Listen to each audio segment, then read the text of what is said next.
Like we're heading to extra time, but there's still 5 minutes to play here, Mark. And by all means, there could be more chances. Still in the box, and it's another goal! And it's Andre Cole, the hero from Croydon! We thought it was over, but it's not over, and Croydon look like they're going to go all the way to the win. We can't say that now. Here goes Yuki Sasaki into the area. Penagaris, Chrissy Penagaris. Adelaide Comets have taken the lead. Falcon there, but it leaves Owen Windsor. And a third for Metro Stars. Here's Emma Ryan. She's not one of them because she's from Darwin. The shot from DeCola. Oh! Lily DeCola scores in the cup final again and wins it for West Adelaide. Oh, as the ball cuts back here to Odenwalder. And James Odenwalder scores. He makes it 2-0 for West Adelaide on the day. I bet he was going to be Travella if he puts one in. He goes himself instead. And it's still Soy Sakani.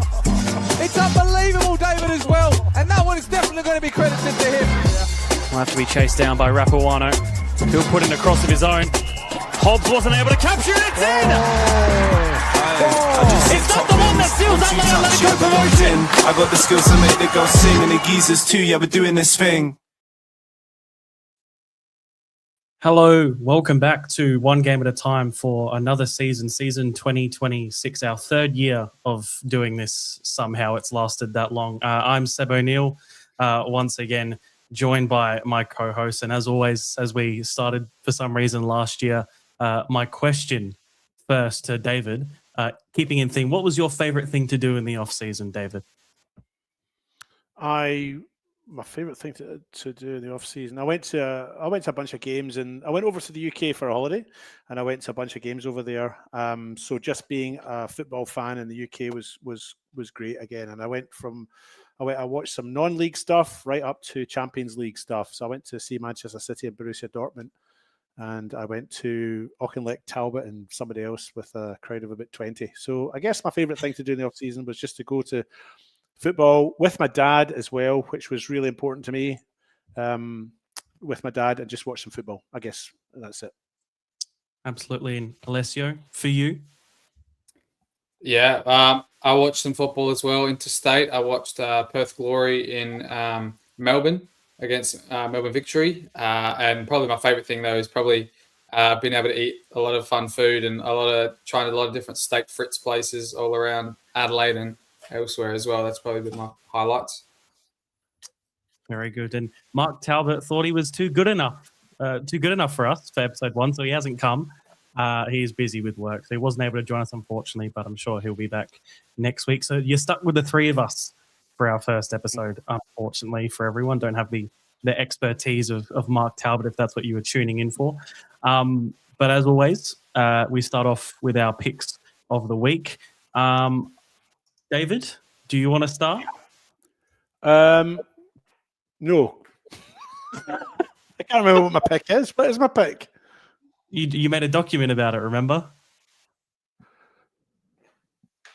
Are we talking about the rules thing? No. Oh, no. I know what we're talking about. Yeah. I want to... Your spreadsheet. Goodness me. I'm ladies and gentlemen, I apologise for my tardiness. I'm a little unprepared tonight. I think it's the excitement of episode 1 and the thought there's another 35 of these to come. Wow. Okay, so there was a bit of an announcement. There was a bit of an announcement this week or in the last couple of weeks about team participation numbers of association football, I'll call it, to distinguish it from the other football variants that we have in Australia. And a Football Australia had made a statement, and I think it was backed up by Football South Australia, that our football, association football, is has the greatest participation rates of all the team sports in the country. So I thought I would just do it, in this Trump era that we live in, I like to fact check things. So I went off to the Australian statistics, the federal government statistics from Ausplay. I can't remember which department it was. I think it's the Australian Sports Commission. And I downloaded all of their information on the participation rates, if you like. So I thought I would just go through them really quickly with you. I don't want to bore you because it is very detailed, but I've summarized it quite well. So nationally speaking, the most popular team sport is our football, and that's among adults. That's 15 years of age or older. And among children, football is also the top team participation sport. Both of them, though, have swimming above them. And I guess swimming's maybe not considered a team sport in this environment, or maybe Football Australia just sort of bending the rules a little bit. There was another number of other sports that were just above soccer, including recreational walking. I don't even know if that's a sport. It's certainly not a team sport. Then there's jogging, which I do on a daily basis when I'm trying to catch my bus to work. So I don't think that's any kind of sport, never mind a team sport. And Pilates, which is a solo thing, and fitness or gym. So nationally, they pipped soccer, but soccer was the number one team participation sport. And then I looked at the South Australian statistics, and there are 40,200. This is last year's stats, 2025. 40,222 junior. That's as I mentioned before, 14 and under kids who are playing soccer. Not all with clubs, of course. So this includes registration to play maybe for your local football team, your local school football team, and so on. Pipped again by swimming. Locally among kids, this is South Australia. Soccer has the 40,222 that I mentioned before. Next is netball with 27. Then is basketball with 25,000. So 25,000, and then below that, Australian football with just 23,000. That's a shame for them, isn't it? And then among South Australian adults, finally, the total football / soccer players, that's men and women, 64,108. And Aussie rules is actually behind football there. I'm just going to start this again, because I've brought up the spreadsheet. Football soccer is actually not number one among adults in South Australia, but Aussie rules is also not number one among adults in South Australia. It's third, and then you have netball and you have cricket. But the number one sport in South Australia among adults, that's 15 years or above, is, can you guess? Swimming. Yeah.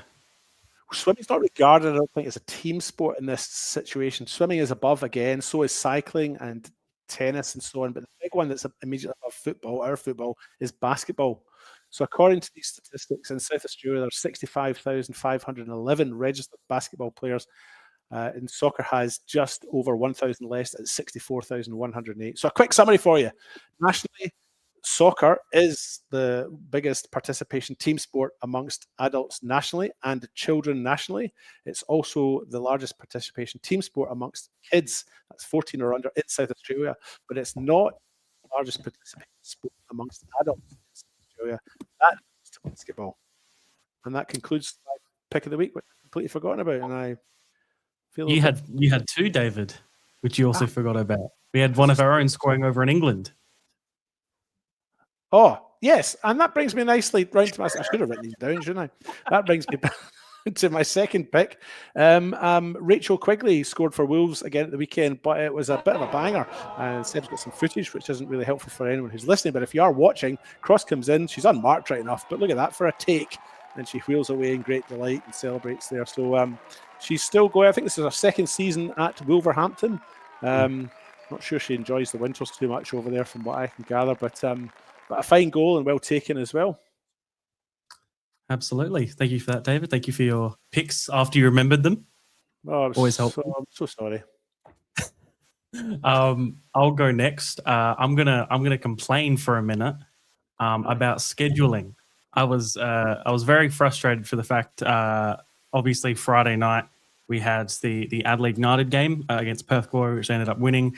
But there were also, and I was counting it before, there were 10 Australia Cup matches and 5 WMPL preseason Cup matches. So 15 local matches were on at the same time or within the time frame of the Adelaide United game. Even if you say an average of 100 people, give or take, go to all those matches, that's 1,500 people you're either taking away from United or are coming to those games. Well, it's vice versa, really.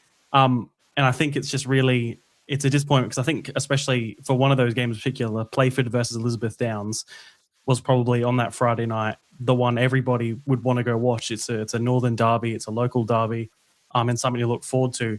But a lot of people would have had to make the hard decision: do I go to Cooper's or do I go to Elizabeth Downs? And I just think it's disappointing having that sometimes. And even I saw yesterday, Adelaide United announced they're doing a standalone match at Cooper's for International Women's Day, which is really good to see. But at the moment, there's still a WMPL game going on at the same time as that match, and I think three other men's NPL matches. So I don't know whether it just needs to be a conversation had between FSA and Adelaide United about these things. I guess it's probably a lot more easier for maybe FSA to change these scheduled kickoffs. But it is frustrating, I think, from a fan and neutral perspective when we're not the biggest watched sport in the country, and especially locally, people want to get out and support their teams. And I think it just makes it ever so difficult when that opportunity isn't afforded to those who want to go and watch and support all these sides is sort of my main thought. I don't know if you two have anything to really add to that point. Yeah. I'll go first. Because I know that they definitely make a point of this during the league season to make sure they fixture Adelaide United games or vice versa separate to each other. I think the rule is that they can't have an Adelaide United home match for the men's at least an hour and a half before the last NPL match ends or something like that. So there's got to be enough of a gap to say if you were at an NPL match, you've got enough time to get to Cooper's after. Yeah, so if that's the case, I'm just surprised that they haven't done the same thing for the Han Australia Cup. I mean, I guess this is the preliminary rounds of a national competition, so they might not have as much choice over that, because I know obviously interstate, I'm not sure if this happens the same. They have so many more A-League teams to worry about that it's probably impossible not to have a clash somewhere.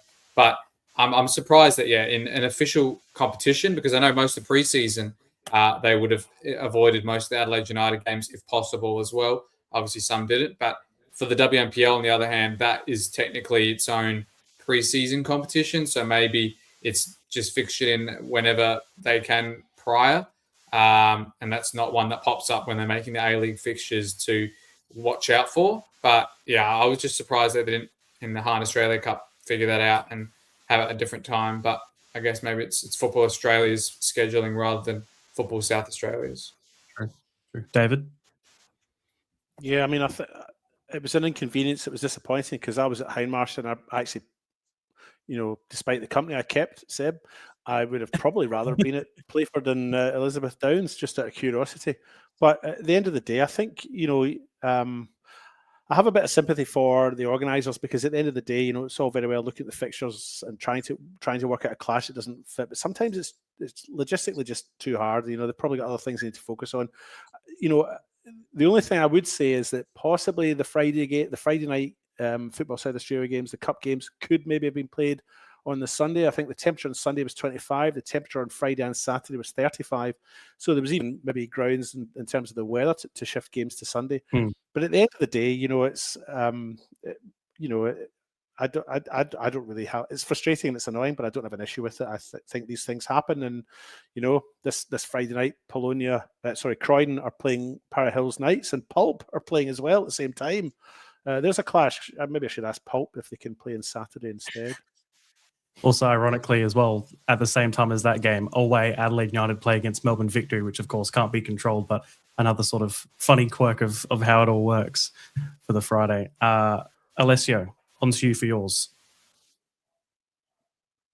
Yeah, so for me, I've got the first one, which is some emerging news that's developing throughout the week, and I'm sure we'll see something soon about.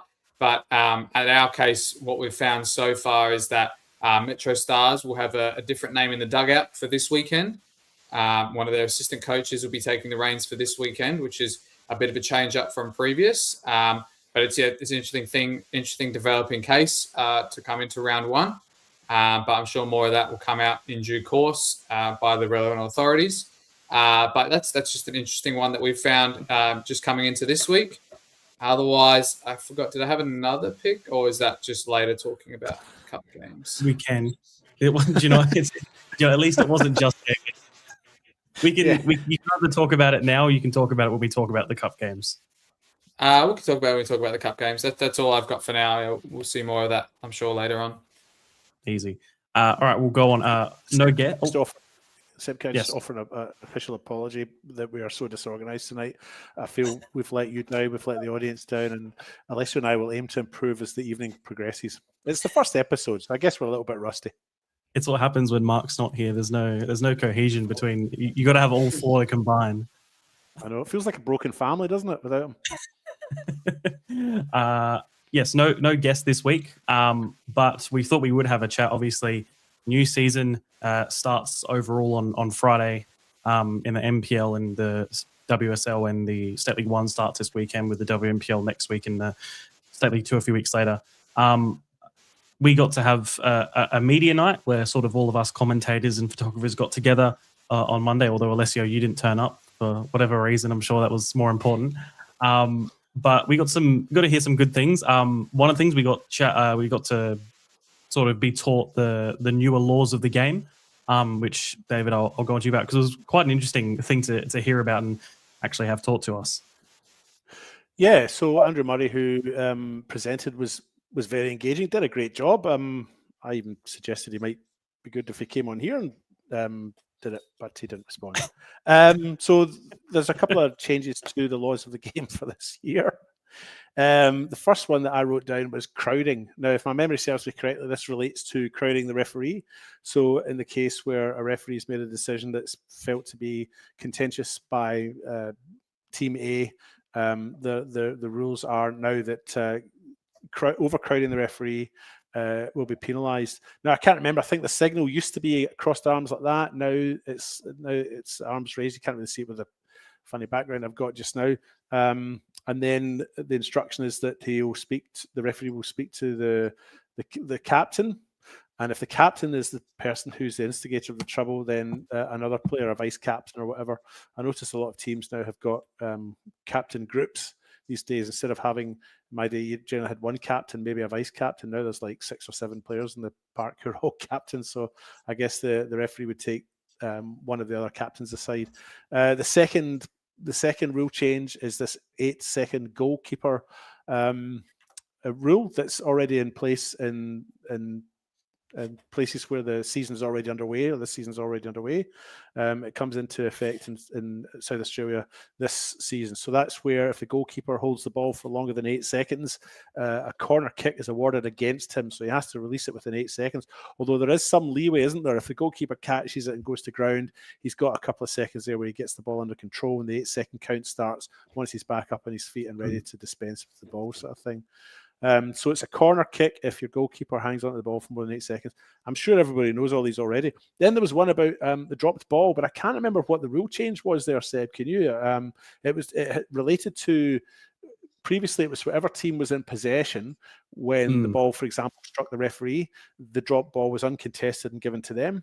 Now it's is it what team? It was something to do with advantage. It is the main part I remember. It was something to do with the advantage.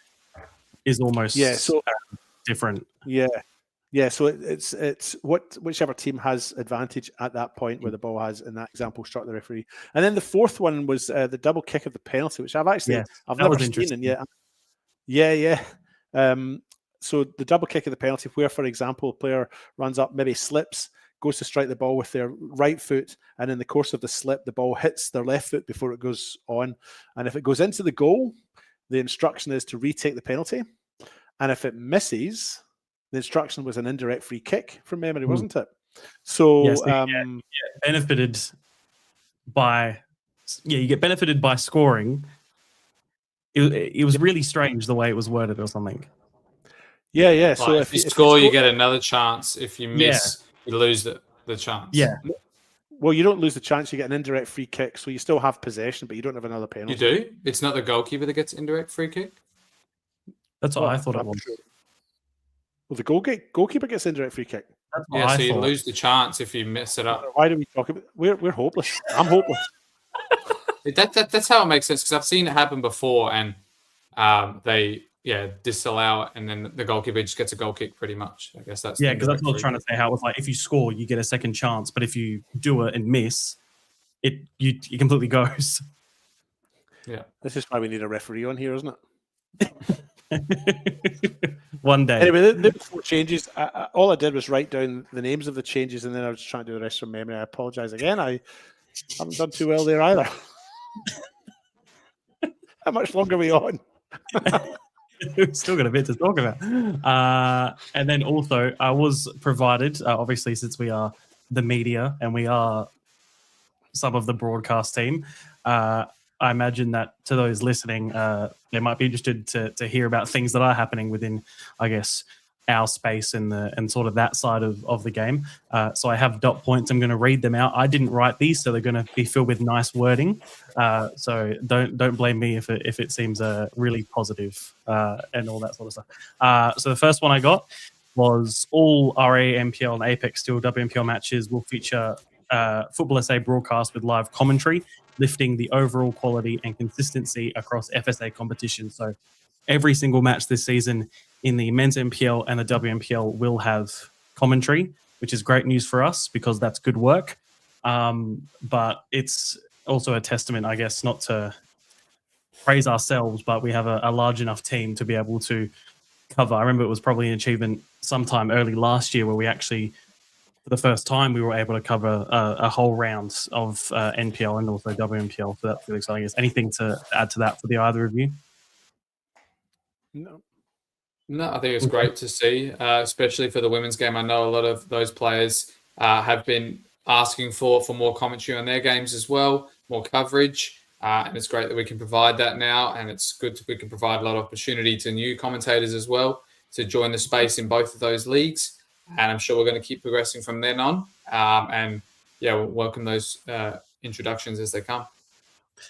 Absolutely. The next point I got was that all matches will continue to be streamed on the FSA League's YouTube channel. So no changes there. MPL TV isn't coming back, whether or not you preferred that option.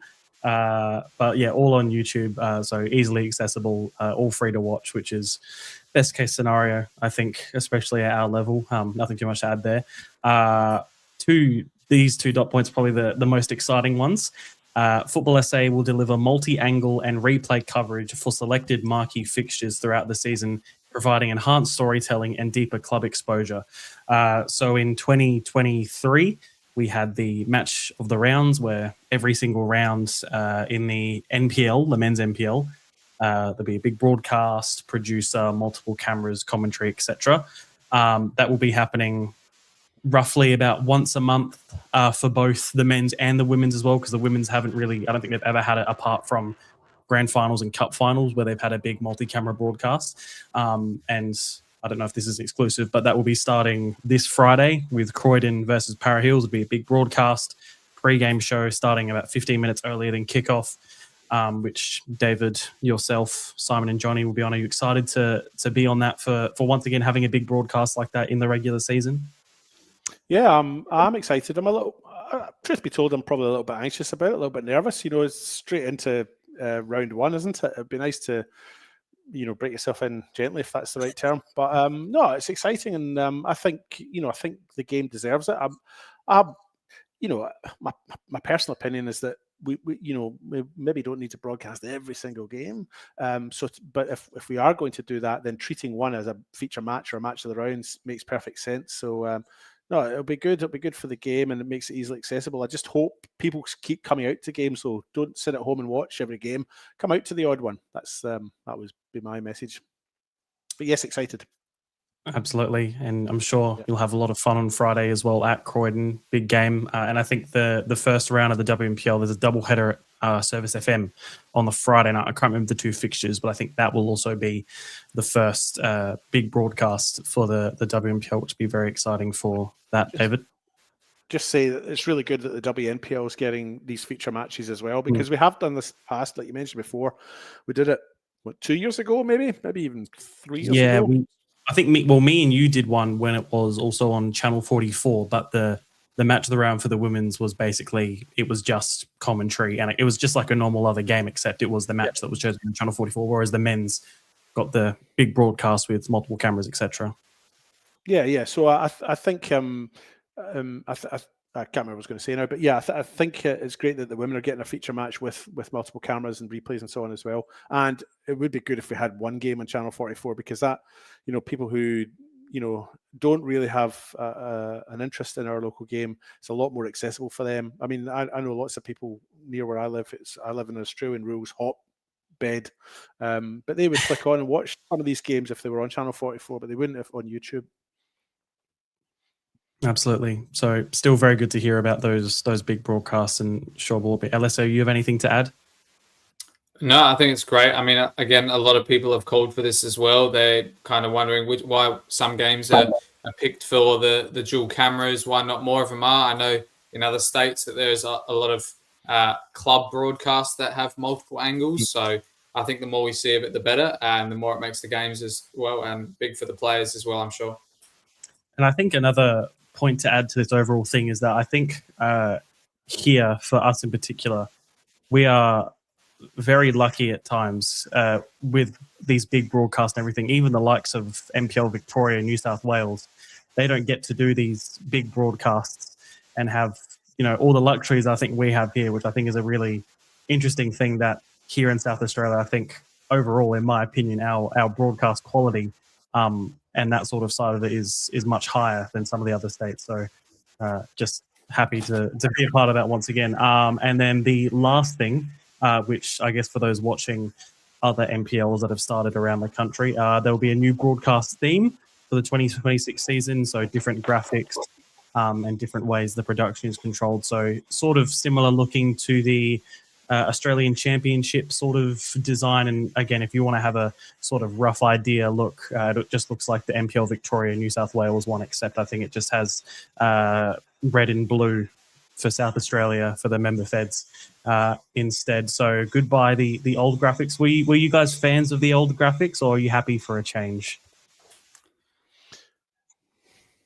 Don't know if I have an opinion. I suppose new graphics is a nice change, but I'm not a very fancy person, so maybe it's a bit wasted in me. But if it's makes other people happy, then that makes me happy.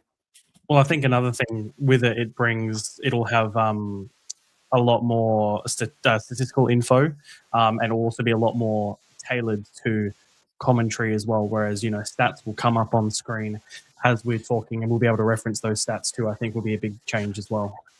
Actually, yeah, that's a point. I mean, I thought you were just talking about the look and feel, but the actual content.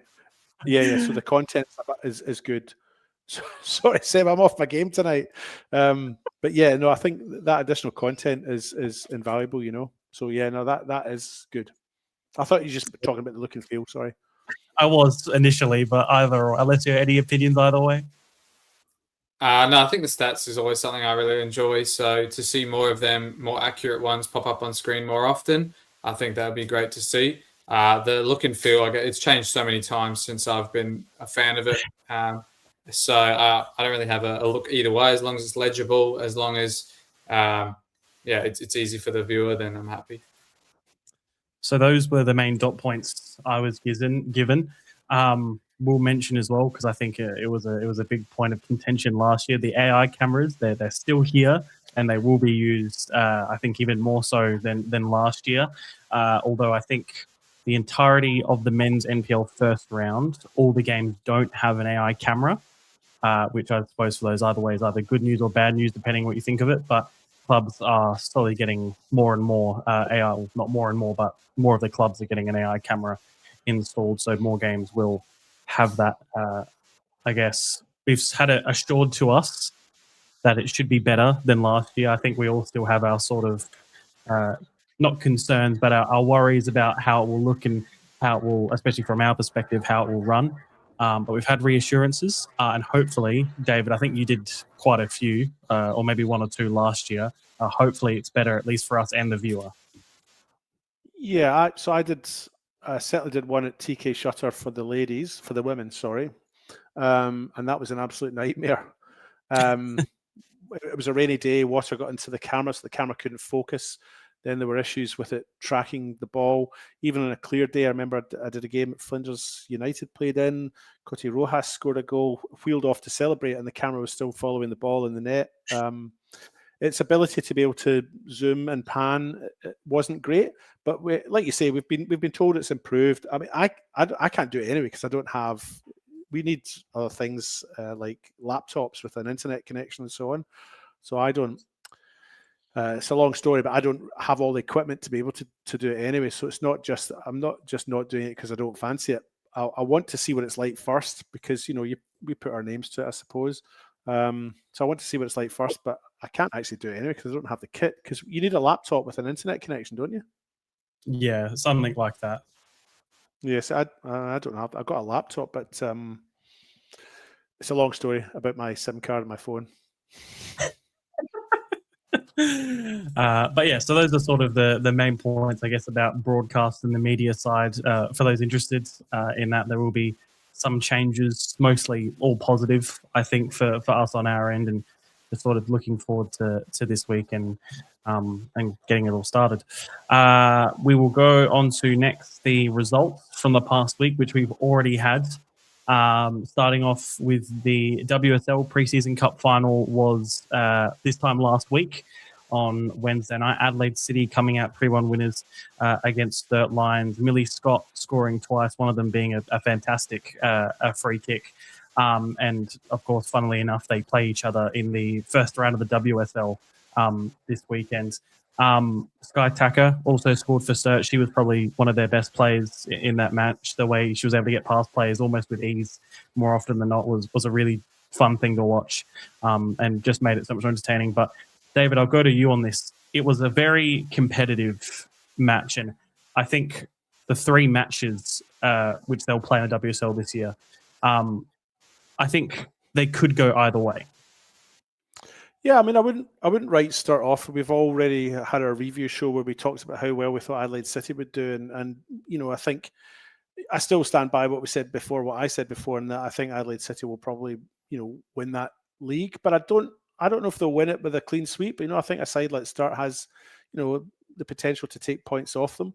I can't remember who we tipped to be third and fourth, but I think there'll be some teams that rise to the occasion, and you might catch Adelaide City on an off day, and or they might be riding high in confidence, maybe come into a game a little overconfident. I mean, I'm sure Paul Morris would have that on check, but I still think some sides might be able to get the odd point off Adelaide City. But yeah, Millie Scott scored 2 goals, as you mentioned there before, and of course she is one of the lasses that we said we thought would be a player to watch this year. I think we mentioned 3 of them. She was one. She scored 2, and they're off to a flyer. They've got their first trophy, and it's one of those trophies that I think some of the teams, or maybe the league as a general, well, they probably don't rate as highly as the actual cup when it comes around, and certainly not as the league or the minor premiership, and not the actual championship. This is the first of the 4 trophies that are up for grabs, if you like. It's also a period where coaches are probably still experimenting with strategies and tactics and lineups and so on. So I think the early signs are there that Adelaide City will do really well. And I think Sturt's probably the other team that we thought would probably be up there with them. So, probably an appropriate final in terms of who was in it. Yeah, Nikita Pereira scoring the first as well for Adelaide City in that one. Alessio, anything to add on that other than, I guess, David sort of just saying the fact that pretty much those matches and the league could go either way depending on other teams, basically. Yeah, I mean, I think it's such a good thing to see as well for Sturt Lions in particular, retaining, again, some of that core for another year. A lot of them have been around since their promotion pushes in the past, their first venture into the WNPL, and they've still kept that core squad, and the coach is still there too, still pulling the strings to try and get them up there again. I think obviously Adelaide City are going to be a tough beast. The first time we've seen him in the WSL, so we don't know what they're going to do to some of these teams down here who haven't really contested over the last couple of seasons. But I'm glad to see the WSL is progressing as well. A couple of other clubs in this league we've seen spend some money, promote their team a bit more, and we're seeing more and more similar to how the men with the State League 1s and State League 2 becoming such a viable option for players, that I think the WSL is just going to be another option as well, especially seeing big clubs are down there now, and clubs that can spend money are down there too. Absolutely. Will be one to look forward to. And like I said, is a part of a double header this weekend at Adelaide City Park with the men's Adelaide derby. I think the City versus Sturt WSL game's at 5 and the men's game following right after. So a big afternoon there at Adelaide City Park. Australia Cup we also had as well. I'll go through all the matches sort of day by day, starting with Friday. Bossa having a 6-0 loss against Adelaide Atletico. Port Adelaide winning 3-1 against Marion Thunder. Elizabeth Grove losing 6-2 to the Modbury Jets. Cumberland 4-2 over Northern Demons. Croydon 10-2 over New Boys Plimpton Bulldogs. MA Hawks 11-1. Lost to Eastern United. Salisbury Inter just beating Vipers 2-1. Playford and Elizabeth Downs in the Northern Derby. Playford coming out 4-0 winners at Agana Park. Cobras versus Ingle Farm. Cobras winning out 3-0, as many people disagreed with us on our picks for that one. And Adelaide City beating Seaford Rangers 3-0. Where do we want to start for this one? Who wants to start? Don't all go at once. I have no problem if... I've got a few to talk about, so I'll let David talk for a few so I know not to get them. Okay, David. So I was just going to touch on the Sassel sides. There weren't any collegiate sides in the Cup this year. Is that right? I'm not too sure. Well, you're thinking about that. I thought the 3 Sassel sides that caused upsets on Sunday. We're not on Sunday. We're on Friday. We haven't got to Sunday. We'll just talk about the Friday games and the Saturday, yeah. Okay. I'll say I thought Bosa might have done a wee bit better. They are a very good amateur side. I think they went down 6-0, didn't they? I thought they might have done a wee bit better. Croydon was the other game that stood out. Okay, they won 6-2, but Plimpton getting 2 goals against a Croydon side. What's that? 10-2. 10-2. What did I say? 6-2. Took away 4 goals from them. Croydon won 10-2. The comment I was going to make was that Plimpton getting 2 goals against one of the tightest defences in the NPL. I mean, I think the second goal was in the 94th minute and it was a penalty. But even so, breaching that Croydon defence on 2 occasions, they can hold their heads high, I think, or take something out of that, maybe maybe it would have been a long afternoon for them. But getting 2 goals against that Croydon side at the back, which I assume would have been at full strength. I haven't seen the side. So that stood out for me as well. MA Hawks, a little bit like Bosa, a side that I know well from my Sasso days, thought they might have done a wee bit better as well. They're the 3 games that leap out at me from Friday. Over to you, Alessio. Yeah, I'll just quickly go over a few as well. I thought Adelaide Atletico's win was actually quite good, noting that at halftime they were 1-0 up and had to make 2 enforced substitutions before the break. So it was great to see them get some goals underway and really prove their worth in State League 1 this year. That 10-2 with Croydon. A former teammate of mine, Daniel Searle, scored one of the goals for Plimpton Bulldogs. It's actually the all-time top scorer at Mount Barker in the State League, David. So it was good to see him on the score sheet at his new club. I think Mark might have been at the Cumberland versus Demons, or at least he knew people there. So that one was a crazy game, apparently, with some missed penalties. Demons were up, I think, twice in the game, potentially. And, Cumberland coming back again, showing some worth in State League 1. Not many people would have had them up there, not knowing too much about their team. So it was good to see that. Northern Derby, Elizabeth Downs probably didn't show as much as they'd like in that one. I think even on their socials, they showed that Playford was just the better side on the day, completely different, talking about an NPL team versus a new State League 2 team. We know how good they were in the Sassel, but the trajectory that Playford are on at the moment, it would have been a tough task to get anything against them.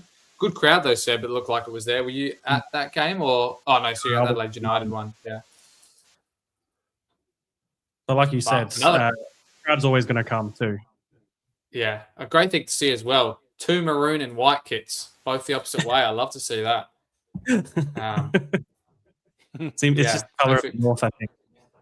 Yeah, perfect though. The way they've done the opposite.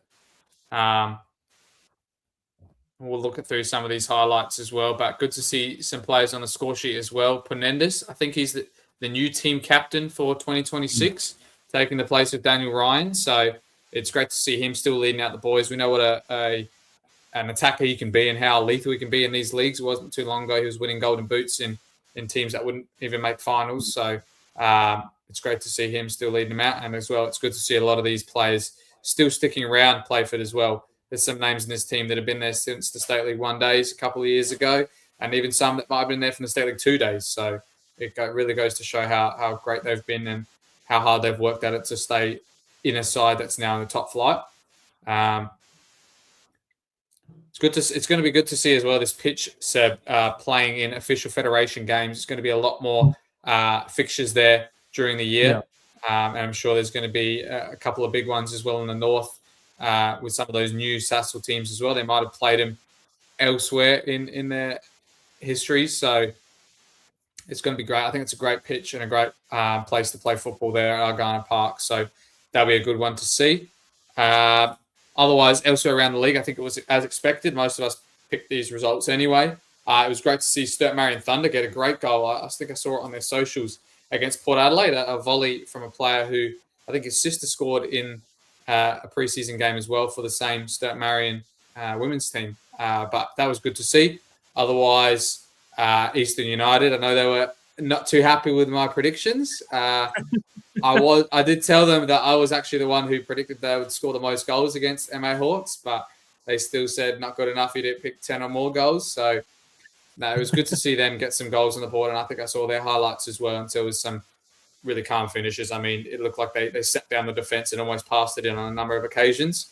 But in the MA Hawks team, there was obviously some big names as well, and they did get I think it was an equaliser at the time for Matthew Buzalis, who was a legend at Port Adelaide Pirates and Croydon Kings.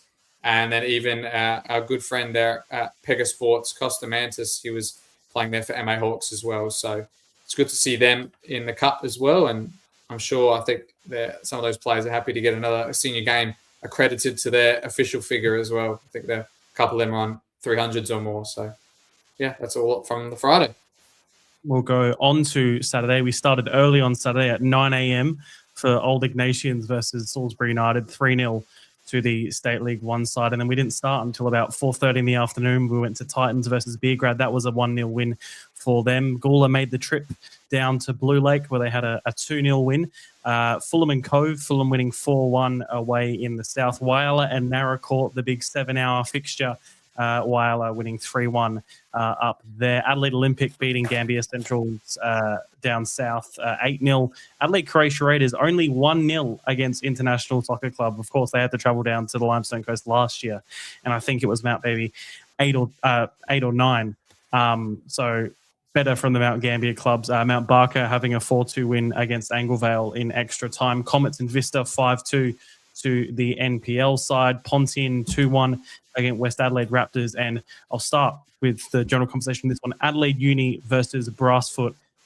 It was 1-0 in the 60th minute. A great goal, a free kick played on screen. A great free kick. It was 1-0 in the 60th minute. And then the sprinklers came on. So the match had to be abandoned, and yet to hear about what the next step, I guess, is for that fixture. And I think, Alessio, I think you may have been talking about it in our chat. I think the rule is it has to be replayed. Is that not right? If it's not past, it has to be 3/4 at least, or 75% of the match has to be played. Yes, that is what I've heard. It has to be 75th minute or onwards for the result to remain intact and then the game not to be played. From all accounts, it was told to us it was in the 60th, 61st minute. So my assumption is that it has to be replayed. I had talked to some people at Adelaide Uni, and I think they were under the impression that that's going to be the case. Does stuff up a few things for them schedule-wise with preseason games, reserves games, etc. But I assume it's going to have to be replayed, and I'm not sure the ruling on if it has to be replayed altogether or just from that minute onwards. But just a little side note, how great was that crowd to see that Adelaide Uni as well? It looks like the Brazilian fans were out there a lot, and you don't really see that ground really get packed out. Adelaide Uni's Uni Ovals on a Friday or Saturday night. So that was great to see. Absolutely, they do always bring it at Brassfoot. David, we'll go to you. Iggy's Salisbury United at 9 a.m. Bet those guys hadn't been up at that time for a game of football since they were 12. So that was a 3-0 result. Old Ignatian's another team I know from my Sassel days, and I can't remember if I picked an upset in that one or not. But it was a game I had my eye on. I was going to go down to watch it, but I heard it was at Athelstone, so I'm not sure because Iggy's normally play at Athelstone. I thought they played down near Glenside, but I heard that game was at Athelstone. And the other one was, you mentioned before about how Croatia Raiders managed to sort of squeeze through with a 1-0, but Beergrad's result was a close one as well. That was just a 1-0 result as well. So that one sort of stood out for me as well. But to be honest, didn't see any of these games. I had a weekend away from football. The only game I did see in the flesh was Anglevale and Mount Barker, which I'm sure Alessio will talk to us about in a moment. Well, Alessio, we'll go to you to talk about it with a goal that you sent us too. Yeah, so obviously this was Mount Barker's, I think I've got a stat here, how many times they've been in the first round of the Federation Cup. There's a 10th appearance in the Federation Cup at this level for a state league team. But they had often in the last couple of years not gotten past the first round. In the last 3 years that I'd been there, we had lost all three of them. And hadn't really got too close. So coming up against a new team we had known nothing about, besides it had an ex-Barker player in their lineup, it was interesting to know. And it was going to be interesting to see how many fans they could bring. And I thought they actually had a decent contingent there. I'm not sure if David has been to many games there that are not Hills derbies, but on regular occasions, I don't think we see that many come out to a game in a regular league game between us and anyone else. So I think a lot of that was driven by the fans that had come from the north, and they had a good contingent there. I'm not sure if Seb's got a photo of that, or maybe it's part of the video as well. But started off on a really bad foot for my club. 21 minutes I think it was, they were 2-0 down. They were all over Mount Barker. They hit the post, I think. Our keeper made one or two one-on-one blank saves. It looked like it was going to be a really poor day and a really big learning curve to start our season. But fortunately, as I had mentioned previously as well, I think that a massive thing that improved at Mount Barker in the offseason has been our attacking play, and specifically a couple of attackers in that, being Oscar Knight and Alessio Rizzo, who had been finding the net with ease during preseason. And both of them and some other individual play kind of led us to get back into the game. It was a header from a corner that got us back within a goal. And then it was a deflected free kick from Oscar Knight, which he was credited with. So he's got no complaints. It says his name on dribble, so he's going to claim it. But that got us level before the break at 2-2. I think Seb's got the video here now. That's the last one. I think I might have sent the other one as well. But yeah, eventually it was 2-2 at halftime of regular time. And it looked like for the rest of it, it was mostly one-sided traffic, aside from a couple of counter-attacks from Angle Vale. I think they probably lost a bit of fitness after that first half with the pressure it was from the kickoff. And it was just, I would say, eventual that Mount Barker would find a way back into the game, especially noting their goal-scoring record, that they would find the net eventually. And on that occasion, again, it was an Oscar Knight free kick who put it into the back post for a header unmarked, and our captain, Cameron Maselja, put it away to make 3-2 in the first half of extra time. And then the second half of extra time, it was that direct free kick you just showed there from Oscar Knight, which found the top corner. And yeah, you could see we had a few injured players come, some of the reserves players as well on the sidelines, and it was a great scene there as well. And I think there were some photographers there who took some great pictures of that as well. I think it was Oscar's brother who was on the bench in the bib there, the first one to celebrate with his brother scoring 2. So yeah, it was a great day. David was there as well. He saw some of the action and saw some of the players we picked for Golden Boot and that in person. And I'm sure he saw a very competitive game as well from a new team we don't know much about, Angle Vale. Did you have any differing thoughts to that, David? Look, to be fair to Alessio, right, he's giving you a fairly accurate reflection of play. My view is that I think Angle Vale were probably the better team through the first half, as he said. They got themselves into a 2-0 lead. The first goal that Mount Barker pulled back from memory was a goal-mouth scramble, though, wasn't it, Alessio? And the second goal to equalise it just before half-time was a significantly deflected free kick. So I think Angle Vale probably went into the break feeling probably a little bit hard done by. Although, to be fair, they probably could have gone 3 or 4-0 up. So credit to Barker. I think their second half was much better. And I think they were the better team through the second half. I think they were also the better team through the extra time. But there were two big refereeing decisions that affected the game in a major way. The first was I felt there was a rash challenge by an Angleville player on a Mount Barker player. The Angleville player should have got a yellow, but the Mount Barker player, for me, should have got a red card for his violent conduct thereafter. He got a yellow card, and I assume that was for violent conduct. Generally speaking, it would be a straight red for me. So I felt Mount Barker a bit lucky not to go down to 10 men. And I'm sure the Angle Vale listeners will agree with this. I didn't feel there was much in the way of a foul that led to the free kick that got Mount Barker into a 3-2 lead. But having said that, I felt the second half Mount Barker played, they were the better team, and in extra time they were the better team. I thought both sets of players looked tired and unfit. You had a big number 4 at the back. I wouldn't name him because I don't know his name, but it'd be unfair to name him. But the big number 4 who played in a holding 6 position, he looked absolutely shattered after about 10 minutes. So he wasn't the only one, though. There were players on both sides who just looked tired. But it was a warm night. Maybe it was just because it was a hot night, and that was a struggle for them. But look, I think Barker probably deserved the win. I think overall they were the better team, but Angle Vale will be kicking themselves that they didn't have the job done in the first half. How does that sound to you, Alessio? No, I do agree. I mean, we actually had a chat, and I sent that clip into our team group chat saying, who else thinks that this was a red? And at training, a lot of people did say, yeah, that should have been a red, Oscar. If that was on our team, I think we would have been screaming that should have been a red. And even I think you could see in the clip some of our coaches thinking, it should have been the other player getting something. And they all said, I've seen that clip. I really make my opinion the other way now. So I've seen it back. But Oscar's happy. I mean, technically, if he wasn't on the pitch, he wouldn't have scored that second sealer to make it 4-2. But I think that's a fair summary of the game. and Barker into the second round for the first time in 4 years. And we could make club history if we go past the second. Just to finish off on the Saturday, if that's okay with you guys, the regional clubs doing quite well, although Whyalla, being from Whyalla and not from the Limestone Coast, the only one to get a result. Matches were a lot tighter this year, especially when you look at the like, as I mentioned, Gula only 2-0 over Blue Lake. Croatia Raiders only just with a penalty, I believe, getting over International.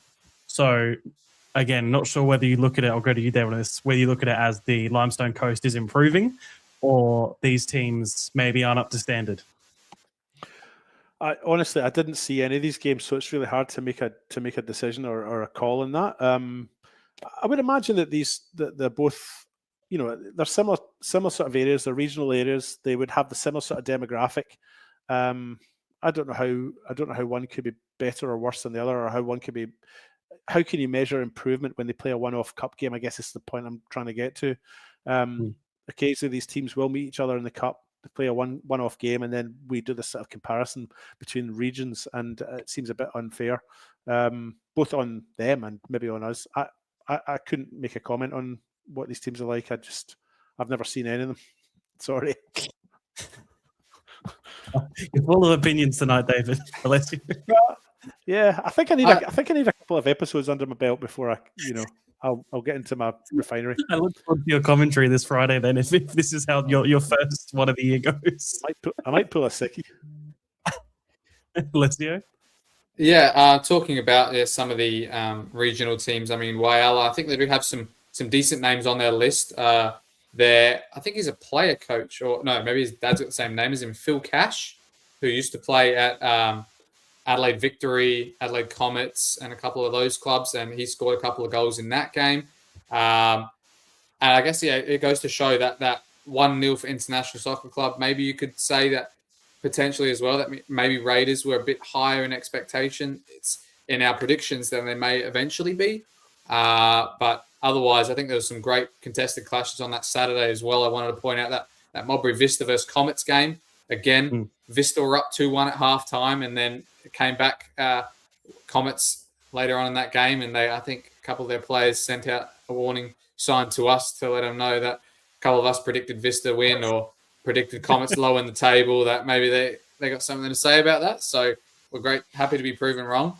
And I think the other one on that Saturday was that Pontian versus WA Raptors, two Greek clubs who I think have a bit of a history in the Sassel as well.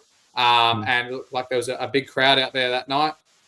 Some players who may have mixed in with or played for other clubs, some Greek clubs in between that maybe all know each other, and coaches and stuff as well. So it looked like that was played in great spirit. And new signing for Pontian Eagles, George Katsianis, scoring 2.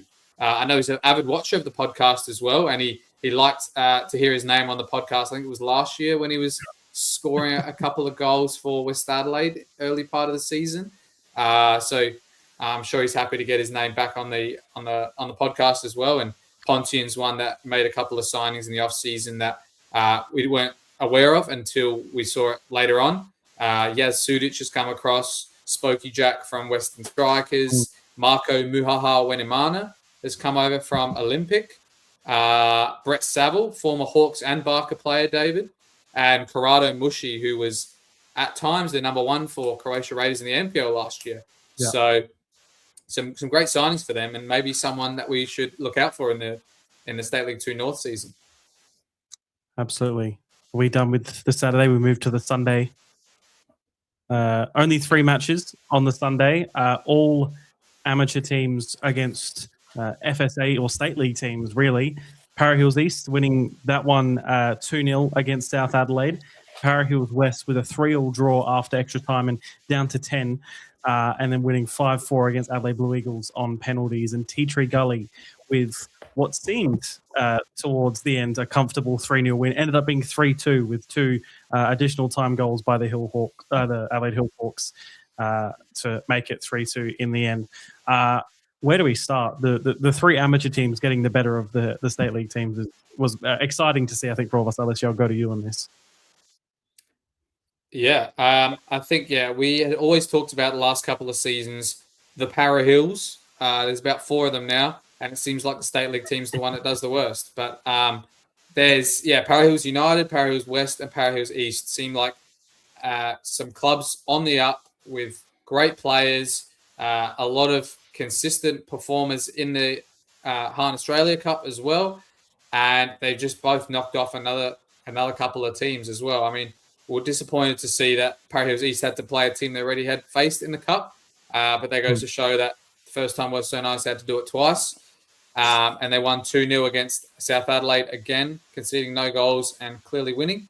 And then Para Hills West, that penalties win was a great one and was watched by a lot of neutrals as well, seeing on their footage as well. It looked like a heated game as well, with some shushing going on throughout the game and some heavily celebrated goals.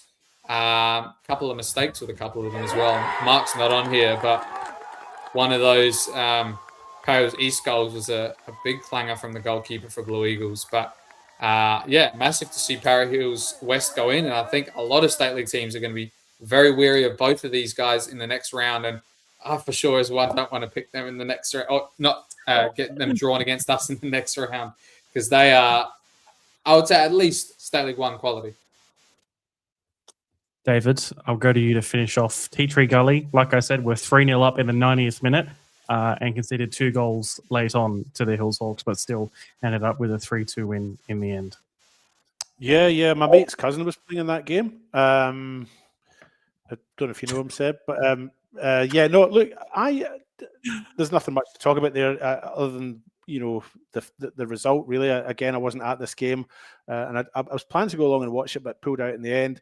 So I don't know much to say about the game itself, but I just wanted to highlight that I've always had this kind of belief that these top SASO sides, especially those Sunday sides, can more than match any of the State League sides, and it's been that way for a long time for me.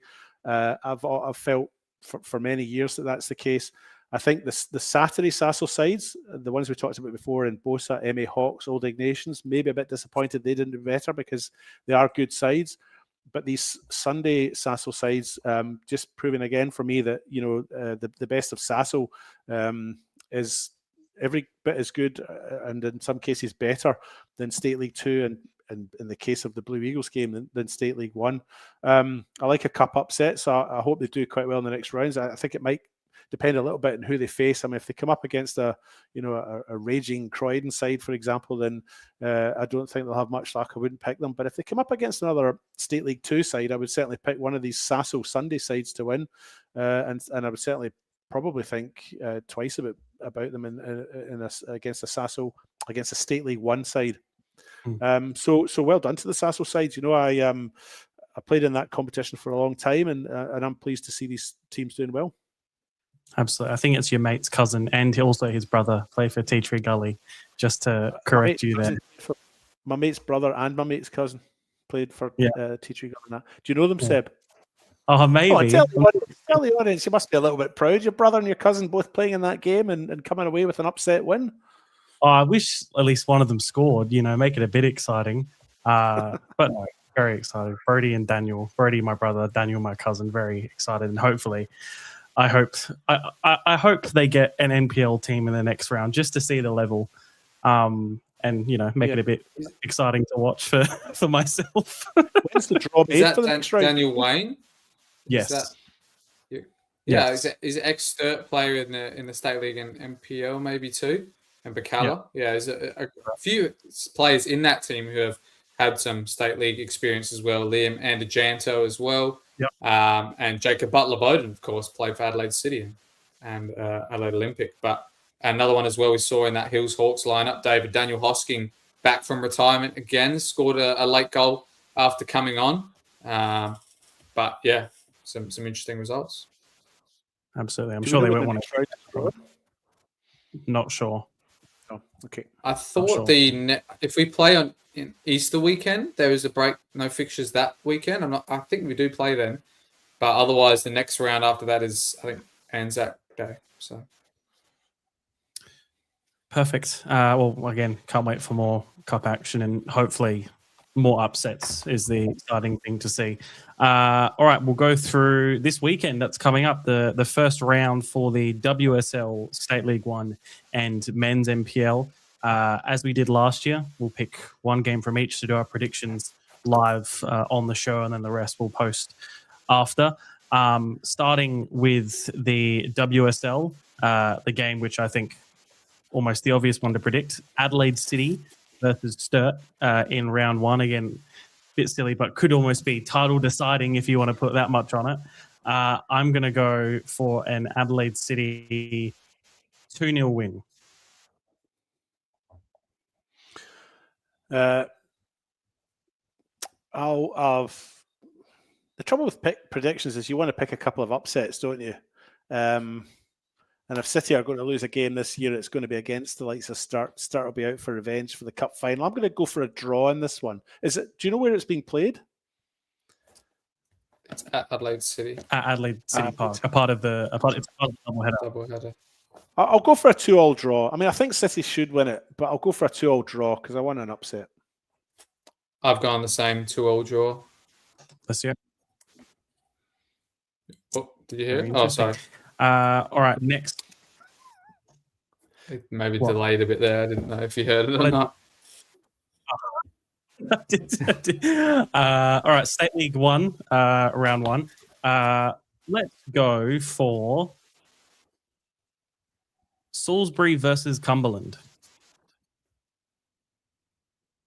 Who wants to go first? Is this one at? Where's this one at? Sorry. At Salisbury United. I'll go for Salisbury to win this one. 2-0.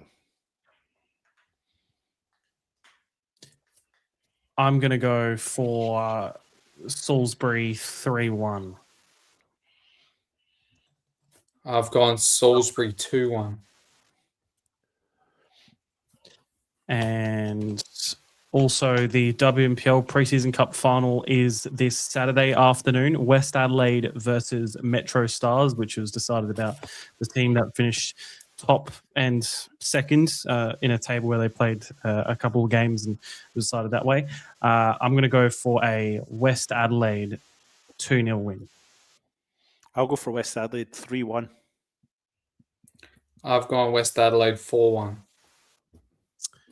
And finally, the men's NPL round 1, the Adelaide Derby returns to the NPL. Adelaide City versus West Adelaide on Saturday night. I'm going to go for an Adelaide City 3-2 win. Oh, I was going to say exactly the same. 3-2 for Adelaide City. I'm going to go 4-1 Adelaide City. I didn't write yours down again. Sorry, guys. What was yours? 2-1? We both went for 3-2. Okay, 3-2, yeah. I suppose just to about finish off round 1, for starters, where are we all? David, starting with you. I'm commentating on Detroit versus Para Hills Knights on Friday night, and then I'm commentating on Campbelltown versus Metro Stars on Saturday afternoon. That's my 2 lead games. And then you will be joining me on Saturday night for Adelaide City versus West Adelaide.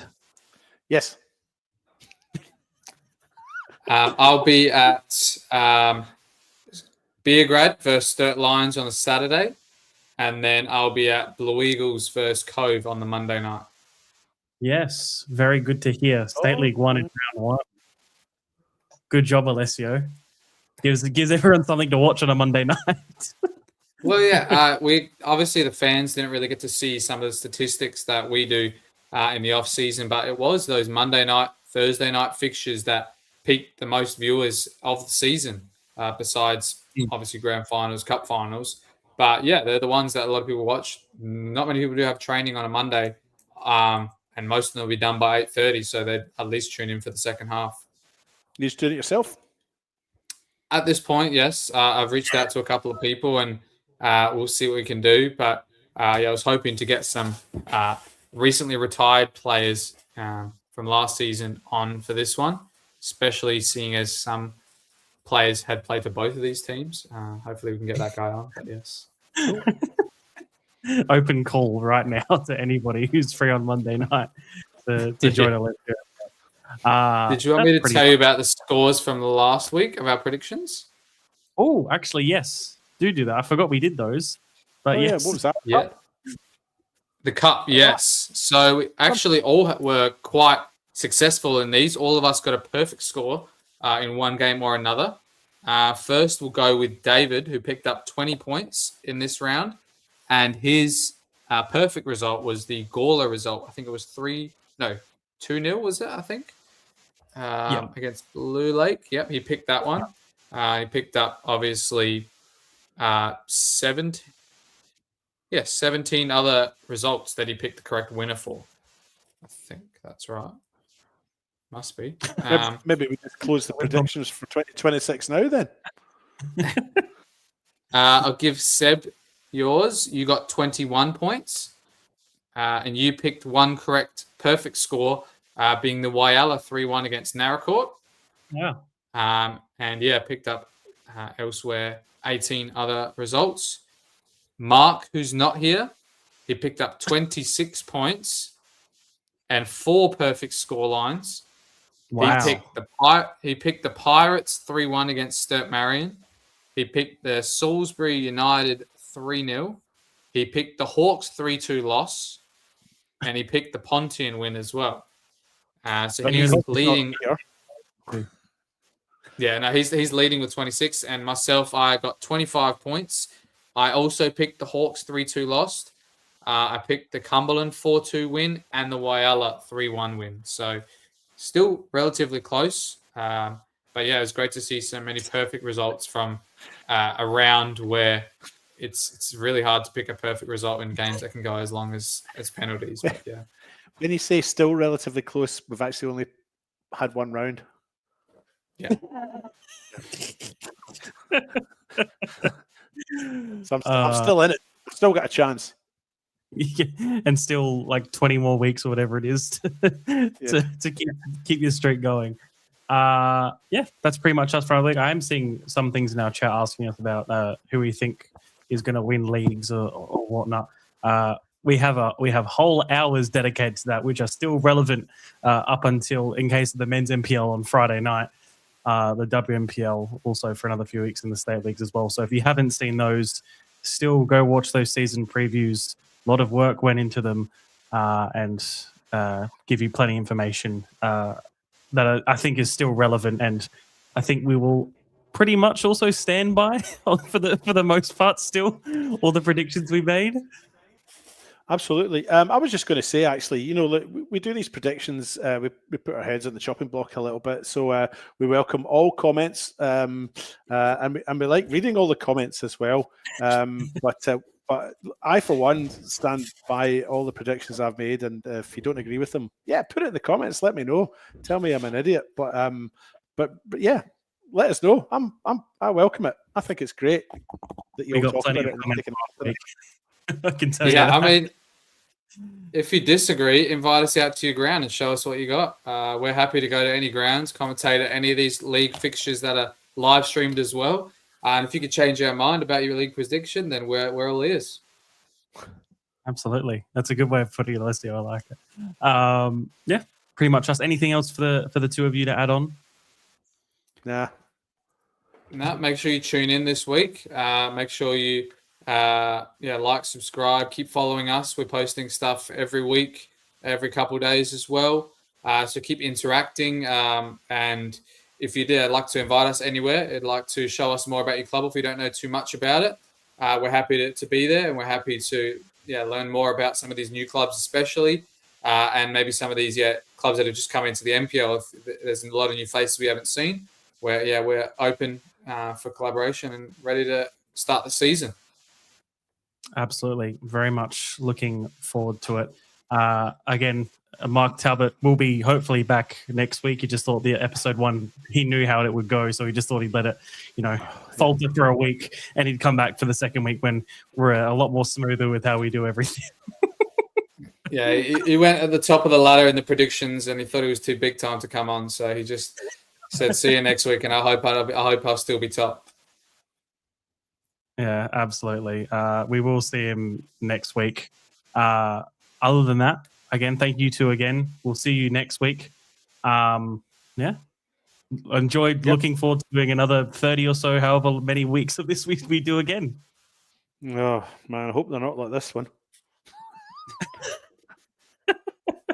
Good luck for the weekend for the two of you on comms. Looking forward to it. Looking forward to all the football. And yeah, we'll see you next week where we'll probably also have a guest. So thank you again and see you next week. See you then. And we look like we're heading to extra time, but there's still 5 minutes to play here, Mark. And by all means, there could be more chances. Still in the box, and it's another goal! And it's Andre Cole, the hero for Croydon! We thought it was over, but it's not over, and Croydon look like they're going to go all the way to the win! We can't say that now. Here goes Yuki Sasaki into the area. Panagaris, Chrissy Panagaris. Adelaide Comets have taken the lead. Falcon there, but it leaves Owen Windsor. And a third for Metro Stars. Here's Emma Ryan. She's not one of them because she's from Darwin. The shot from DeCola. Lily DeCola scores in the cup final again and wins it for West Adelaide. As the ball cuts back here to Odenwalder. And James Odenwalder scores. He makes it 2-0 for West Adelaide on the day. I bet he was going to be Travella if he puts one in. He goes himself instead. And it's still Soy Sakani. It's unbelievable, David, as well. And that one is definitely going to be credited to him. Will have to be chased down by Rapawano. He'll put in a cross of his own. Hobbs wasn't able to capture it. It's in! It's not the one that seals Adelaide Atletico promotion. I got the skills to make the girls sing, and the geezers too. Yeah, we're doing this thing.